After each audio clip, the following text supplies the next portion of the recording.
થયું ને એની તમને થોડીક વાત કરું. હમણાં બેને જે ભજન કર્યું હતું ને કે હરભુજીને હૈયે હરખ પાર ઘોડલા ચરણતા દીઠ્યા રામાપીરના. બાપુ રામાપીરને કૃષ્ણ પરમાત્મા એને આ દુનિયામાં આવવાની જરૂર શું કામ પડી? કારણ કે પાઠની પરંપરા છે ને, પહેલા યુગમાં કે પ્રહલાદે કર્યો, પછી હરિશ્ચંદ્રે કર્યો, ત્રીજા યુગમાં ધર્મરાજાએ કર્યો, ચોથા યુગમાં બલિરાજાએ કર્યો. બલિરાજા વખતે બધું બંધ કર્યું. પછી અખિલ બ્રહ્માંડના માલિકને એમ થયું કે કાલની પેઢીને ખબર કેમ પડશે પાઠ આને કહેવાય. પાઠની પરંપરા ચાલુ રાખવા માટે કૃષ્ણ પરમાત્માને એમ થયું કે મારે અવતાર લેવો છે, મારે જન્મ લેવો છે, પણ હવે એવું ઘરે હોવું જોઈએ ને કે પુણ્યશાળી કોઈ ભાગ્યશાળી ભજન વાળાનું ઘર તો જોઈએ, ગમે ત્યાંથી અવતાર લે નહીં. અને આ અજમલ રાજાને દીકરાની ખોટી હતી, આને આવવાનું હતું, બે નો મેળ પડી ગયો, આ રામદેવજી બાપાને આવવાનું થયું. અને એ રામદેવજી બાપા આવ્યા પછી એ આજે હમણાં ભજન કર્યું ને, એ ભજન હરભુજીએ રામદેવજી બાપાને જયારે સોધામ જવાનું થયું ને તે દિવસે બાપુ આ વાણી કરી લી. હરભુજીએ વાણી ગાયેલી છે. બેને એક કડી ગાઈ હતી, પણ હું એ ભજનને પૂરું કરું. એટલે હરભુજી રામદેવજી બાપુને સોધામ જવાનું હતું ને, અને એમને એમના કુટુંબને ભેળું કરીને કીધું કે ભાઈ મારો સમય થઈ ગયો છે અને હવે તમે બધી મારી તૈયારી કરો. પણ સમાધિ લેવાઈ ગયા પછી બ્રહ્મા વિષ્ણુ મહેશ આવે ને કોઈ એમ કહે ને કે રામદેવજી અહીં મને મળ્યા હતા, તમારે સમાધિ ખોદવાની નહીં. દુનિયા તમને કોઈ બી કહે,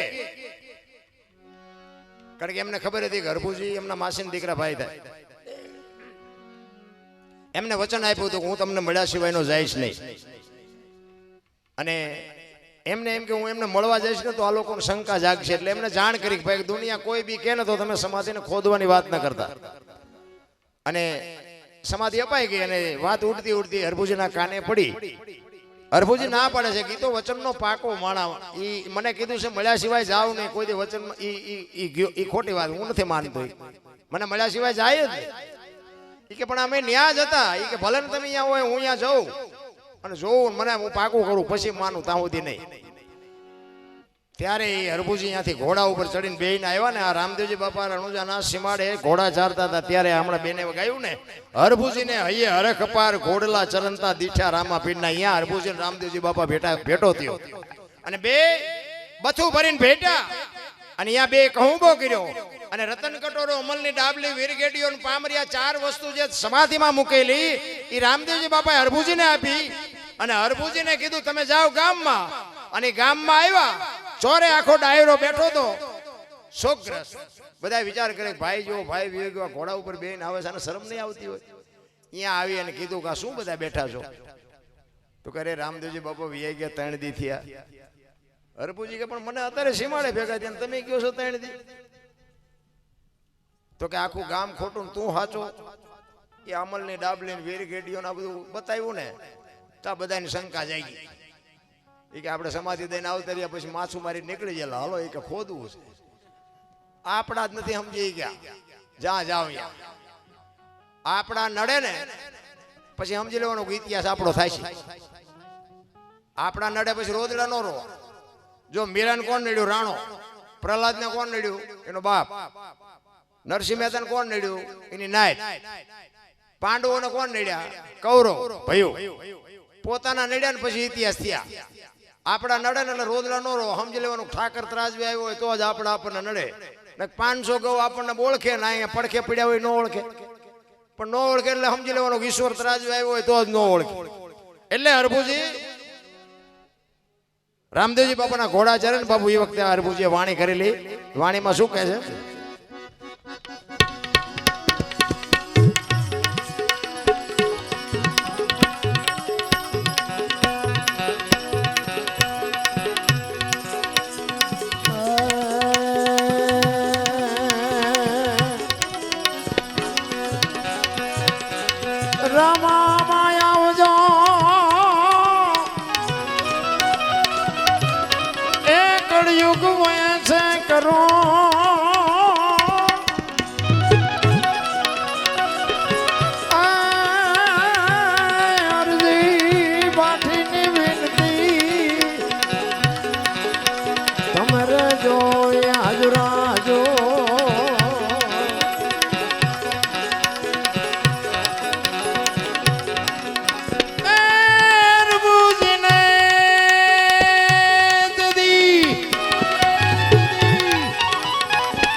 એ તને અમૃત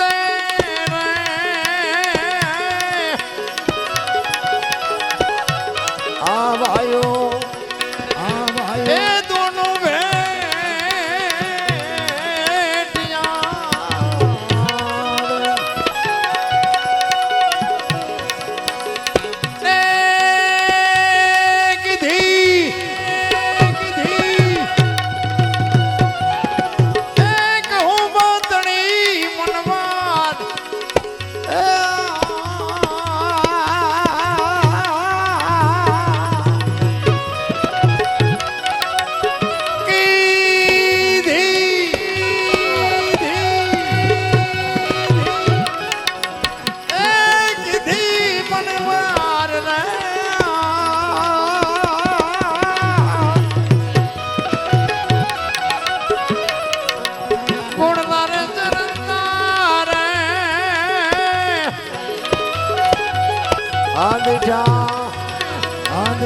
એ રામા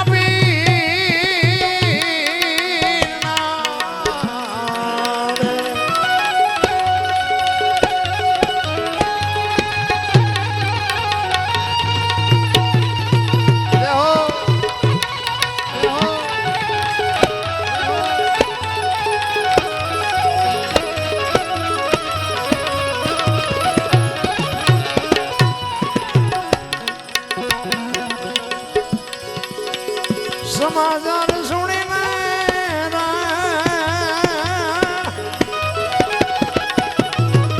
આમાં આવજો એ મેળું જો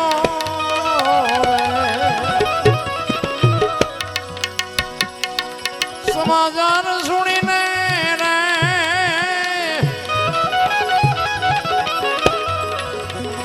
આમાં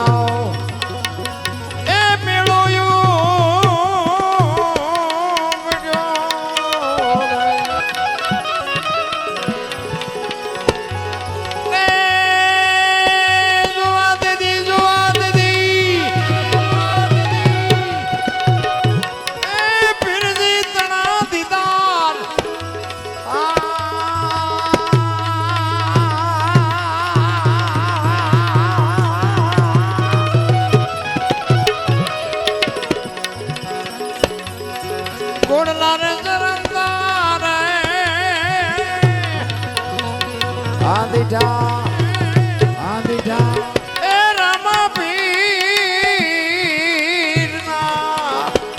એ રામા પીરના એ રામા પીરના એક જમણવારના 15,000 રૂપિયા મારા મિત્ર છે મેયર છે પોતે લીલાજી પોરબંદર થી દર બીજે અહીંયા આવે છે 15,000 રૂપિયા અહીંયા જમણવાર માટે હરિહરથી આપે છે. બોલો રામદેવજી મહારાજ કી જય. ધન્યવાદ ધન્યવાદ. રામદેવજી બાપા ને જોઈ અને હરભુજી બાપુ હરખાણા છે ખૂબ અને ગામમાં આવ્યા અને ગામમાં પછી બધાને ખબર પડી અને હરભુજીને પછી ખબર પડી ખરેખર રામદેવજી બાપા વિયાજ ગયા તો મને મળવા માટે આવ્યા અને પછી જે હરભુજી રોયા ને અરે ચોથા નાસુર અરે મારા બાપ હું તને ઓળખી ન હોય ગયો હું તારા પગ નો ચાલી ગયો તું મને મળવા માટે આવ્યો સમાધિ લેવાઈ ગયા પછી તું મને મળ્યો મારા કેટલા ભાઈ પણ હું ન ઓળખી ગયો ન સમજી ગયો હવે તને મળવું હોય તો મારે શું કરવું પડે ત્યારે આકાશવાણી થાય છે. આકાશવાણીમાં બાબુ રામદેવજી એવું કહે છે કે ભાઈ હવે હું નહીં મળું જોત ઉપર ભરોસો રાખજો ચોખા ઘીની જોત ગુગળનો ધૂપ અને ધોળી ધજા કહે છે પછી ચડાવે છે બધા લીલી શું કામ ચડે છે બહુ મને ખબર નથી અમારે ગુરુ મહારાજ કહેતા કે ધોળી ધજાનું અને આપણે સગરામ બાપુ કહે છે ધોળી ધજાનું રામદેવજી બોલ્યા છે ધોળી ધજા ચોખા ઘીની જોત ગુગળનો ધૂપ અને મારા નામના 5 ગાણા ગૌરવજો કોઈ પણ હાજરી અહીંયા હું કોઈ પણ 100 રૂપિયા હાજરી આપીશ તમને ભરોસો હોય કે ન હોય બાકી અમને ભરોસો છે કાંઈ ક્યાંક બેઠો હોય તમને ન દેખાય તમારી મોજ. હરભુજી ચોથા રડે પછી કહે છે કે મારા બાપ હવે તું અમને ક્યારે મળે અને આ તો બાપુ છે ને વેદનાની વાતું છે પીડાની વાતું છે એટલા માટે તો સંતો રોયા જેને જેને કહું એ કયું ન માને મૂર્ખો ગણી મને મારે છે લાતું નથી રહેવાતું. બાપુ મહાપુરુષો તો રોયા છે આપણા હાટુ.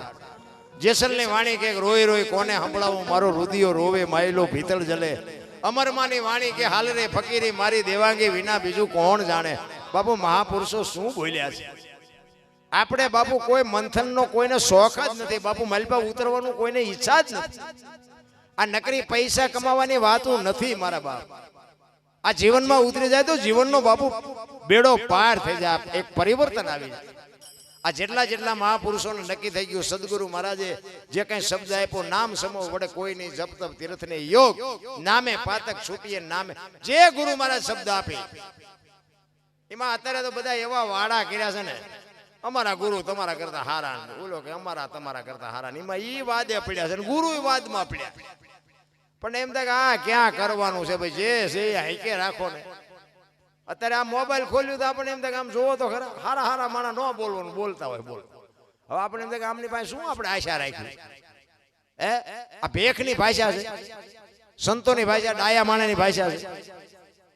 હિન્દુ રાષ્ટ્ર બનાના હે મેરા ભારત મન, ખટારા ઠાઠે લઈ કે ભારત માન ન થાય, કોઈ દી થાતા છે.